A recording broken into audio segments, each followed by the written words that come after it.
श्री कृष्ण का साम्राज्य इसी जगह है, लेकिन हर मनुष्य के दिल में है।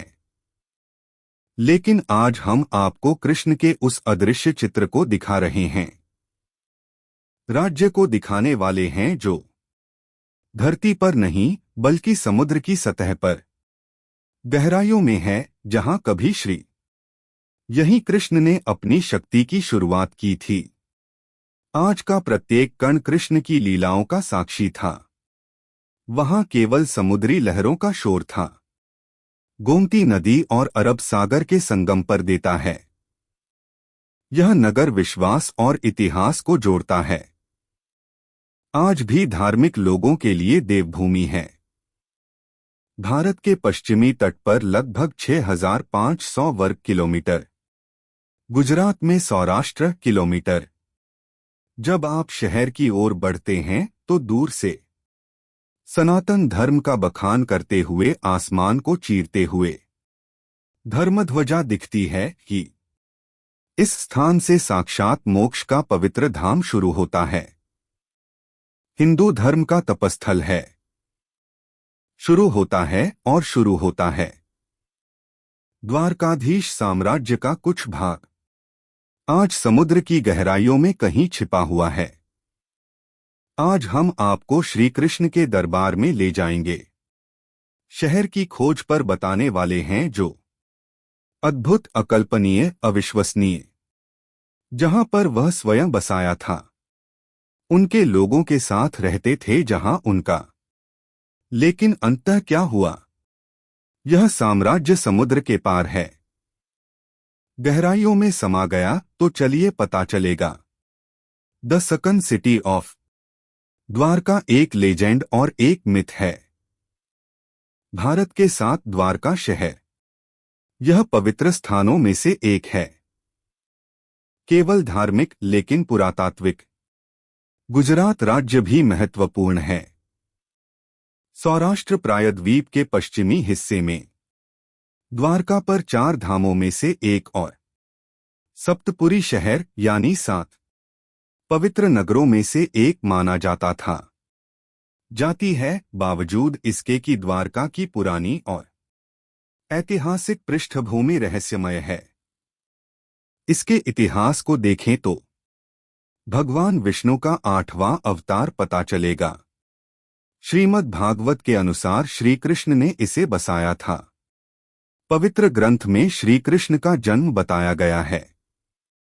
वह मथुरा जेल में था, लेकिन उनके पिता उनकी सुरक्षा को देखते हुए वासुदेव उन्हें गोकुल ले आए, जहां वे पालन पोषण प्राप्त करते थे। वह गोपियों और राधा के साथ खेलते हैं। जब वे बड़े हो गए, उन्होंने अपनी मामा और कंस मथुरा के क्रूर राजा को मार डाला।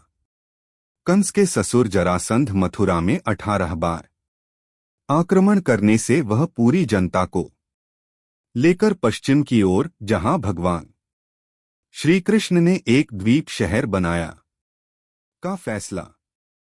पौराणिक कहानियों के अनुसार श्री कृष्ण ने मंदिर बनाने के लिए समुद्र का उपयोग किया। देवता से जमीन प्राप्त कर महान आर्किटेक्चर बनाया। विश्वकर्मा से हर रात द्वारका बनाया गया। महान दीवारों से घिरी यह नगरी वास्तुकला, धन और संपत्ति से संपन्न इसकी बेहतरीन उदाहरण। हिंदू पुराणों के अनुसार नगर के दरवाजे सो रहे थे। द्वारका कहा जाता है कि कृष्ण ने शहर कुशस्थली के निकट था। लगभग 900 महलों में तेजी से उभरा।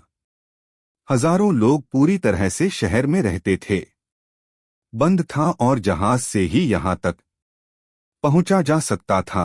लेकिन श्री कृष्ण समुद्र के बीच जिस शहर को इतना प्यार से उसी समुद्र में बसाया गया शानदार शहर, आज द्वारका का खोया हुआ शहर, यह पूरी दुनिया में चर्चा का विषय बन गया है। लेकिन प्रश्न यह है कि यह डूबा।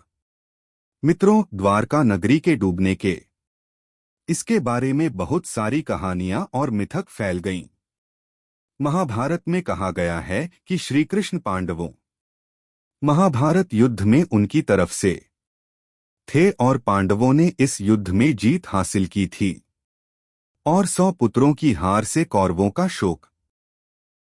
दुखी गांधारी ने नाराज होकर श्री कृष्ण को श्राप दिया कि जैसे कौरवों वंश पूरी तरह से नष्ट हो गया है, यदुवंश भी धीरे धीरे समाप्त हो जाएगा।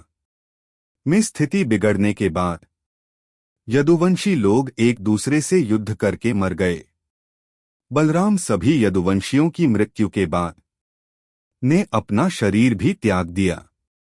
बलराम की आत्मा देने के बाद श्री कृष्ण उदास होकर वन में घूमने लगे। घूमते घूमते वे एक जगह बैठ गए और गांधारी को द्वारा दिए गए श्राप पर विचार करने लगे और एक पेड़ की छांव में बैठ गए। ठीक उसी समय एक शिकारी का बाण, जिसका नाम जरा था, दूर से उनके पैर में आकर लगा। पैर के अंगूठे को हिरण का चेहरा मानकर बाण जब वह शिकार करता था पहुंचा तो श्री कृष्ण को देखकर माफ करो। जब वह मांगने लगा, कान्हा ने उसे अभय देकर देह दिया अर्जुन को कृष्ण के शरीर को त्यागने का। वह संदेश पाकर बहुत दुखी हुआ। तब अर्जुन ने दरवाजा खोला और वासुदेव को देखा। उन्होंने कहा कि वह नगर में बचे सभी लोगों को हस्तिनापुर के लिए तैयारी करने का आदेश दें। अर्जुन ने फिर प्रभास क्षेत्र में जाकर सभी यदुवंशियों का अंतिम संस्कार अगले दिन हुआ। दिन जब वासुदेव जी ने अपनी जान दे दी। सभी महिलाओं को उनका अंतिम संस्कार करते हुए अर्जुन और बच्चों को द्वारका से निकाल दिया। जैसे ही उन लोगों ने द्वारका छोड़ दिया, राजधानी और नगरी समुद्र में मिली। प्रचलित कहानियों के अनुसार माता गांधारी के अलावा ऋषियों को दूसरा श्राप द्वारा साम श्री कृष्ण का पुत्र। एक बार महर्षि विश्वामित्र ने कहा था कि जब देव, ऋषि, नारद और कव द्वारका गए तो देव वंश के कुछ लड़के ऋषियों को गले लगाते हैं करने के उद्देश्य से श्री कृष्ण का पुत्र सांब को स्त्री रूप में परिवर्तित किया गया और ऋषियों आपने कहा कि यह महिला गर्भवती है, गर्भ में पल रहे शिशु की जानकारी दें। क्या ऋषि अपमानित होंगे? इसके गर्भ से मुसल होता देख श्राप, उस मुसल से समस्त यदुवंशी उत्पन्न होंगे। महाभारत के 23वें और 34वें अध्याय में कुल का विनाश होगा।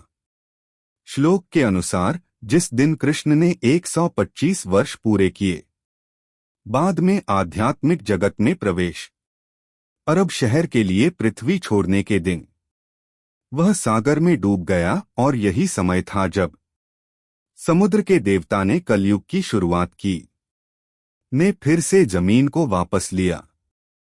द्वारका शहर की खोज, लेकिन भगवान कृष्ण ने यह महल बचाया भी नामित खोई हुई द्वारका नगरी पर एक हवाई जहाज द्वारा हमला। एलियंस सिद्धांत ने यह संघर्ष किया था। कारों की दिलचस्पी बढ़ाती है क्योंकि लगता है कि यह युद्ध तकनीक और शक्तिशाली हथियारों से लड़ाई हुई। ऊर्जा हथियार का उपयोग स्पेसशिप ने किया करके शहर पर हमला करके लोगों को बिजली गिरने लगी और इतना हमले के बाद शहर का अधिकांश खंडहर हैं। दोस्तों, द्वारका अभी भी एक रहस्य है। इसके अवशेष आज पानी के नीचे खोज रहे हैं। आइए जानें। लेकर हमारे आर्कियोलॉजिस्ट की प्रतिक्रिया।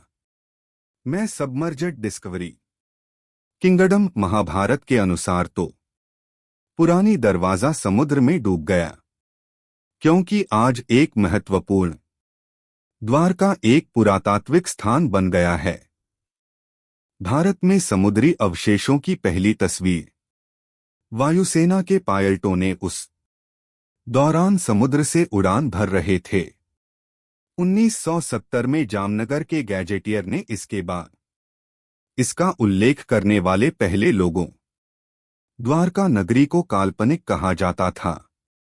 नगर है और कल्पना का कोई लेकिन शहर का पहला 6ठी शताब्दी में गुजरात का ऐतिहासिक रिकॉर्ड, भावनगर के सामंत सिन्हा दत्त की हत्या, यह होताना कॉपर प्लेट में मिला है। सौराष्ट्र में शिलालेख द्वारका के पश्चिमी तट की राजधानी में सबसे यह महत्वपूर्ण है कि इसमें बताया गया है कि श्री कृष्ण यहां रहते थे कि लोग इस पर भरोसा करने लगे। Council of science and research CSIR व्यापार रिसर्च के पूर्व अध्यक्ष और वैज्ञानिक राजीव निगम ने महाभारत में श्री कृष्ण ने कहा कि द्वारका शहर सागर से बाहर है बनाया गया था, लेकिन जब उसका पानी शहर डूब गया, जब वह अपनी पुरानी जगह पर वापस आया गया, पानी के नीचे खुदाई का काम वर्तमान द्वारकाधीश मंदिर से शुरू हुआ था, जहां कई मंदिरों में से एक था। श्रृंखला मिली, जिसका अर्थ है कि पानी चढ़ने वाले मंदिरों की तरह। इस विस्तारपूर्ण विश्लेषण ने भारत के प्रसिद्ध डॉक्टर SR राव, एक आर्कियोलॉजिस्ट को आश्वस्त किया कि समुंदर के किनारा खोदा जाए ताकि पता चले कि इस डूबे हुए शहर का असली सबूत है या नहीं। 1979 के बाद आर्कियोलॉजिस्ट डॉक्टर SR राव और उनके टीम ने इसे खोजना शुरू किया और मिलकर प्रमाणों की खोज शुरू कर दी। SR राव ने कहा कि जिस बात ने द्वारका में अनिश्चित उत्खनन के लिए ये सबसे अधिक प्रेरणादायक था, महाभारत की घटना की तिथि और ऐतिहासिक तथ्य को लेकर उठ रही बहस। इसी खोज से हजारों फीट की गहराई में उसकी गहराइयों में द्वारका के महत्वपूर्ण टुकड़े पाए गए। 560 मीटर लंबी द्वारका दीवार मिली, जिसकी बनावट महाभारत के द्वारका की तरह है। पौराणिक ग्रंथों का विवरण द्वारा दी गई जानकारी के अनुसार द्वारका में कुल आर्कियोलॉजिस्ट को इस खोज में 25 खंभे मिले। इसके साथ करीब 30 खंभे भी मिले। उस समय के बर्तन भी वहां मिले, जो लगभग स्थल 1528 से 3000 ईसा पूर्व के थे। से 500 से अधिक पुरानी वस्तुएं मिली। कुछ उदाहरणों में 2000 साल पहले की सांस्कृतिक उत्तराधिकार स्थापित करते पत्थर के खंभे और सिंचाई प्रणालियों की खोज की गई, हालांकि की वास्तविक तिथि पर अभी भी बहस जारी है, लेकिन यह सबूत इस बात को पुष्टि करते हैं कृष्ण नगरी के द्वार का कोई यह एक काल्पनिक कहानी नहीं है, वास्तव में है। यह खोज भारतीय समुद्र वैज्ञानिकों ने कहा कि भारत पश्चिमी तट पर पाए गए पुराने अवशेष 9000 वर्ष पुराना हो सकता है। 2005 में भारत का आर्कियोलॉजिकल सर्वे द्वारा द्वारका नगरी की खोज, भगवान श्री कृष्ण की नगरी, दावे और अनुमानों पर वैज्ञानिक कसौटी पर 2007 में कच्छ की खाड़ी के पास समुद्र तट पर पुरातात्विक विश्लेषकों ने नौसेना के गोताखोरों के साथ समुद्र में खनिज उत्खनन और वहां पड़े चूना पत्थरों के टुकड़े भी खोज निकाले। भारतीय पुरातत्व सर्वेक्षण के समुद्री क्षेत्र इन दुर्लभ नमूनों को पुरातत्व विशेषज्ञों ने देखा। देश विदेश की सभी प्रयोगशालाओं को भेजा गया डेटा के अनुसार यह नमूने सिंधु घाटी की सभ्यता से कोई संबंध नहीं है, लेकिन इतने प्राचीन थे कि हर कोई परेशान था। रिटायर्ड नौसेना के गोताखोरों ने 40,000 वर्ग यह मीटर के दायरे में खोजा गया और वहां पड़े भवनों के खंडों का संकलन, जो पहले चूना पत्थर बताया। पुरातत्व विशेषज्ञों ने कहा कि यह भाग शली नगर का बहुत बड़ा और संपन्न है। साथ ही मंदिर के अवशेषों में भारतीय पुरातत्व ए.के. सिन्हा सर्वेक्षण के निदेशक। द्वारका में समुद्र के भीतर नहीं, जमीन पर भी खुदाई की गई थी और 10 मीटर की गहराई में इस उत्खनन में सिक्के और अनेक कलाकृतियां भी मिली। डॉक्टर आलोक त्रिपाठी ने बताया कि वर्ष 2007 में व्यापक खुदाई की गई है। मैं प्रोजेक्ट का निदेशक हमें 10 मीटर देता था। एक स्थान पर समंदर के पास खंडहर मिले। हमने लगभग 1 नॉटिकल मील क्षेत्र का मील गुना इस क्षेत्र का हाइड्रोग्राफिक सर्वे की रिपोर्ट बताती है कि नौसेना का प्रवाह बदल रहा है। इस तीसरे अभियान की शुरुआत नतीजों को बताते हुए भारतीय पुरातात्विक सर्वेक्षण के समुद्री क्षेत्र पुरातात्विक विशेषज्ञों का कहना है कि देश भर में दुर्लभ नमूनों को भी अंतर्राष्ट्रीय प्रयोगशालाओं को भेजा गया। वहां से प्राप्त डेटा और कार्बन डेटिंग शोधकर्ताओं ने पाया कि यह नमूने 9500 साल पुराने हैं। अंतर्राष्ट्रीय वैज्ञानिक भी इस बात को जानकर इन सैंपल्स को विदेशी प्रयोगशालाओं में भेजने का मूल उद्देश्य यही है कि इन पर कोई संदेह नहीं था।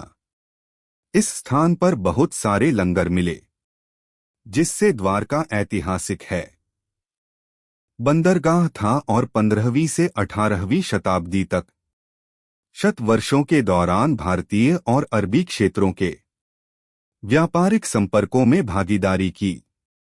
संस्कृत में होगी शब्द का अर्थ है एक द्वार या दरवाजा, जो बताता है कि यह भारत आने वाले प्राचीन बंदरगाह शहर विदेशी नाविकों के लिए एक द्वार के पुरातत्वविद अब पुराने शहर की दीवारों की खोज के लिए पानी के नीचे खुदाई करना। भारतीय पुरातत्व सर्वेक्षण के अनुसार द्वारका में निदेशक ए.के. सिन्हा समुद्र में ही नहीं, जमीन पर भी 10 मीटर की गहराई तक खुदाई की गई।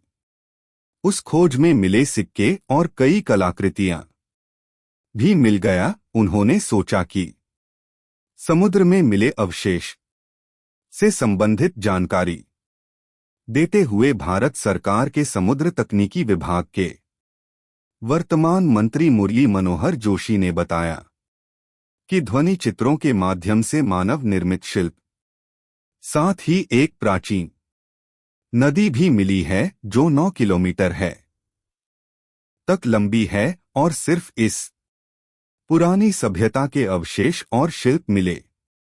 मैं समुद्रतल से निकाले गए शिल्पों का भी कार्बन डेटिंग की खोज की गई, जिससे यह भी पता चला कि वह करीब 9000 साल पुराना है। यह लकड़ी का शिल्प है और इसमें दरार पड़ने के संकेत हैं। मुरली मनोहर जोशी उन्होंने बताया कि उनके मंत्रालय ने इस खोज का अध्ययन करने के लिए एक टीम गठित की गई, जिसका इस खोज को आगे बढ़ाने और इसका पता लगाने का काम इस क्षेत्र के पुराने स्थानों से। दोस्तों, पुराणों और धर्म का क्या संबंध है? लेखों में वर्णित प्राचीन द्वारका नगर और उसके समुद्र से जुड़े रहस्यों को खोजने का काम पिछले कई वर्षों से स्थगित था। ए.के. सिन्हा, एक आर्कियोलॉजिस्ट, ने कहा कि पानी की खोज के लिए बड़े आधारभूत संरचना की आवश्यकता द्वारका सिटी सर्च जैसी बड़ी परियोजना, समुद्री प्लेटफार्म और पर्याप्त अनुभवी गोताखोरों की जरूरत होती। पानी की गहराई तक जा सकने वाला द्वारका नगर के समुद्र में गिरने के बारे में ए.के. सिन्हा ने पूछे जाने पर कहा कि द्वारका नगरी का एक बड़ा हिस्सा समुद्र किनारे पर है में डूब गया था, लेकिन इसकी वजह से पूरे दावे में कुछ भी नहीं कहा जा सकता। द्वारका नगरी के नष्ट होने की धारणाओं पर कई प्रश्न उठते हैं। कोई कहता है कि प्राकृतिक परिस्थितियां काम कर सकती हैं, लेकिन जैसा कि कुछ वैज्ञानिकों ने बताया है, 9000 साल पहले हिम युग के अंत में समुद्र का इस कदर जलस्तर बढ़ा कि देश दुनिया के कई बड़े शहर डूब गए। से भी एक सिद्धांत के खोया हुआ द्वार शहर के अनुसार लगभग 3500 साल पहले वापस मिली जमीन पर बनाया गया। समुद्र का स्तर बढ़ने पर पानी में था, डूब गया था। वैज्ञानिक अध्ययन 1000 ईस्वी में अपने वर्तमान स्तर तक है पहुंचने से पहले समुद्र का स्तर कई बार बढ़ा और घटा है। स्तर में यह बदलाव भूवैज्ञानिक समस्या है से लेकर किसी भी कारण से तटीय कटाव तक हो सकता है। हालांकि आज भी इस मामले पर अध्ययन जारी है और अब तक प्राप्त सबूत इससे पता चलता है कि यह एक वास्तविक घटना है। महाभारत भी हमारे पास एक और सबूत है में शामिल 35 शहरों वह आज भी हमारे बीच हैं। आर्कियोलॉजिकल विभाग में कई भारत और आसपास के क्षेत्रों में प्रमाण मिले हैं।